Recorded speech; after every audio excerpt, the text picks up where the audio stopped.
Election commissioner Arun ગોયલનું રાજીનામું રાષ્ટ્રપતિએ તેમનું રાજીનામું મંજૂર કર્યું છે। લોકસભાની ચૂંટણીની જાહેરાત પહેલા તેમણે આ રાજીનામું આપ્યું છે। ગોયલનો કાર્યકાળ 2027 સુધીનો હતો। ભારતીય ચૂંટણી પંચમાં પહેલેથી જ એક પદ ખાલી હતું અને હવે ફક્ત મુખ્ય ચૂંટણી કમિશનર રાજીવ કુમાર પાસે જ આ પદ રહ્યું છે। આ પહેલા ચૂંટણી કમિશનર અનુપ પાંડે આ વર્ષે ફેબ્રુઆરીમાં જ નિવૃત્ત થયા હતા। વર્ષ 2022 અને 21 નવેમ્બરે ગોયલે ચૂંટણી કમિશનરનો પદભાર સંભાળ્યો હતો। 1985 બેચના પંજાબ કેડરના આઈએએસ અધિકારી છે। 7 ડિસેમ્બર 1962માં પટિયાલામાં જન્મેલા ગોયલ ભારે ઉદ્યોગ મંત્રાલયના સચિવ પદેથી નિવૃત્ત થયા હતા।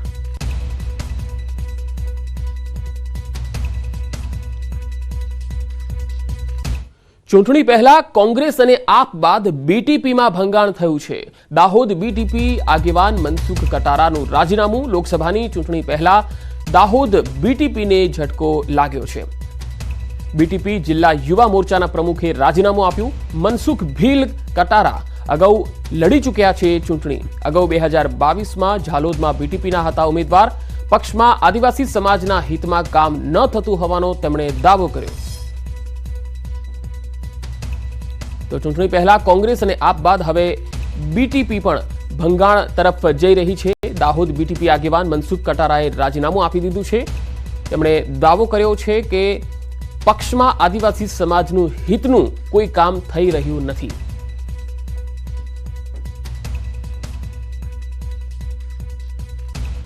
અમરેલી કોંગ્રેસમાં રાજીનામા પડવાનો દોર યથાવત છે। સાવરકુંડલા તાલુકા કોંગ્રેસ પ્રમુખે પક્ષમાંથી રાજીનામું આપી દીધું છે। મનુ ડાવરાએ કોંગ્રેસ પક્ષમાંથી રાજીનામું ધરી દીધું છે। કોંગ્રેસની નેતાગીરીથી નારાજ થઈને રાજીનામું આપ્યું।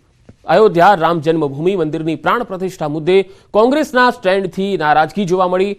પીએમ મોદીની કામગીરીથી પ્રભાવિત થયાનું તેમણે નિવેદન પણ આપ્યું। કોંગ્રેસે લાંબા સમય સુધી સરકાર ચલાવી પણ દેશનો ઉદ્ધાર ન કરી શક્યા એવું પણ તેમણે કહ્યું।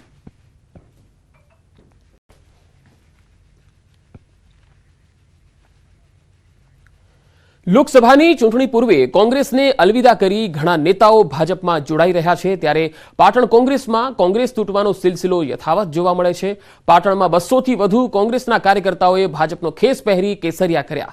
મહત્વનું છે કે પાટણ લોકસભા બેઠક પર ભાજપે ઉમેદવાર જાહેર કરી દીધા છે। જો કે કોંગ્રેસ પક્ષ ઉમેદવાર જાહેર કરે એ પહેલા જ ભાજપમાં ભરતી મેળો શરૂ થતા રાજકારણ ગરમાયું છે। કોંગ્રેસના મિત્રો જે જોડાયા છે એમને હું શુભકામના આપું છું એટલા માટે કે તમે બધા લોકો જે વિકાસની ધરોહર કહેવાય એ વિકાસની ધરોહરમાં પોતાનું યોગદાન આપી શકાય એ રીતની એમની જે કાર્યપદ્ધતિ એમનું જે મન હતું એમાં પાર્ટીમાં જોડાણા એમને પણ આ તક મળશે। પ્રદેશ ભાજપના સહપ્રવક્તા કિશોર મકવાણાની રાષ્ટ્રીય અનુસૂચિત જાતિ આયોગના અધ્યક્ષ તરીકે નિમણૂક કરવામાં આવી છે। રાષ્ટ્રપતિએ કિશોર મકવાણાના નામ પર મહોર લગાવી છે। અનુસૂચિત જાતિ સંબંધિત બાબતો પર દેખરેખ રાખે છે આ આયોગ।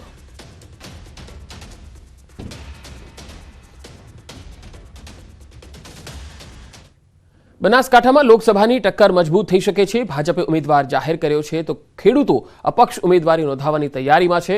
બનાસકાંઠા લાખણીના હિંગળાજ માતાના મંદિરે ખેડૂત આગેવાનોએ બેઠક કરી। લોકસભાની ચૂંટણીના ઉમેદવાર માટે 5 નામો નક્કી કરી તેમાંથી ફાઇનલ નામ નક્કી કરવા મોકલાયા છે। હવે સવાલ એ છે કે ખેડૂત આગેવાનોના સમર્થનમાં જિલ્લાના કેટલા ખેડૂતો છે એ જોવાનું રહેશે।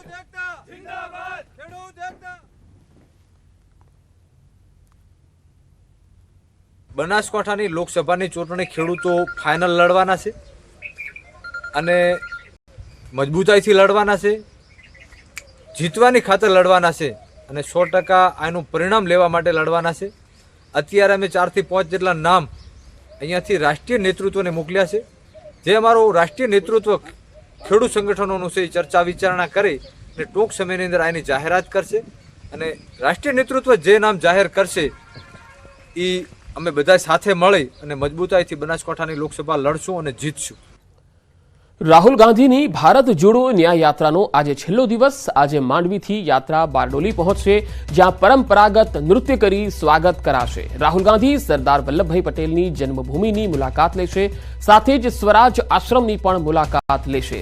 સ્વાગત અને કોર્નર મીટિંગનું આયોજન પણ કરાયું છે।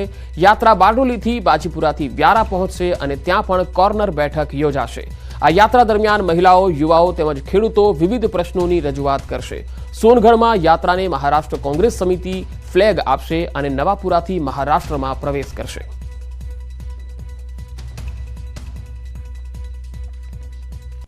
ભરૂચના નેત્રંગમાં કોર્નર મીટિંગમાં 108 એમ્બ્યુલન્સ ફસાઈ જતા રાહુલ ગાંધીએ પોતાની સ્પીચ ટૂંકાવી અને સૂચના આપી. એમ્બ્યુલન્સને જગ્યા આપી હતી.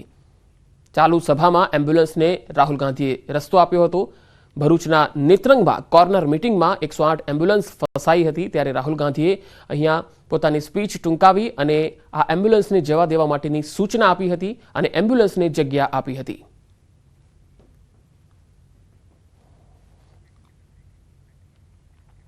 જૂનાગઢના તળાવ દરવાજા સ્થિત ધાર્મિક સ્થળોનું ડિમોલિશન કરવામાં આવ્યું. મધ્યરાત્રિએ નવા મનપા કમિશનરની કડક કામગીરી, ચુસ્ત પોલીસ બંદોબસ્ત વચ્ચે આ ધાર્મિક સ્થળોનું ડિમોલિશન થયું. સાથોસાથ 2 થી 3 અન્ય ધાર્મિક સ્થળોનું પણ ડિમોલિશન કરવામાં આવ્યું હતું.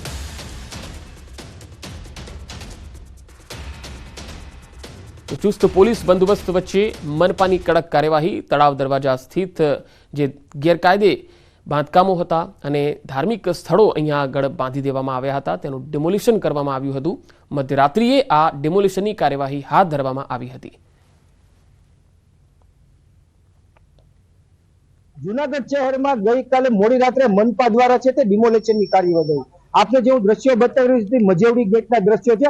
ત્યાં 16 જૂનના રોજ જે ધાર્મિક જગ્યા હતી તેને દૂર કરવાના બાબતે તોફાની ટોળા દ્વારા પોલીસ સાથે ઘર્ષણ થયેલું. હાલ જે પોલીસ છે તે ગત મોડી રાત્રે આ ધાર્મિક સ્થળ તેમજ જે મંદિરો છે, જે ધાર્મિક દબાણો છે, જે રોડ ઉપરના દબાણો છે, ટ્રાફિકને અડચણરૂપ હતા તેને સુપ્રીમ કોર્ટની ગાઈડલાઈન મુજબ છે તે ગત મોડી રાત્રે દૂર કરી દેવાના છે.